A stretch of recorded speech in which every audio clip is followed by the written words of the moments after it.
माये ओळीचे सांगा तुम्ही नाही ऐका तुम्ही कसं काय उपयोगच नाही ना कधी भजन करायचं नाही काही नाही घ्यायचं ते हे खुटू खुटू खुटू खुटू होय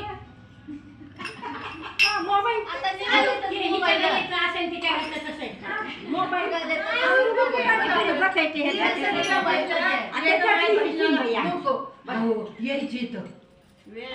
यायचे तर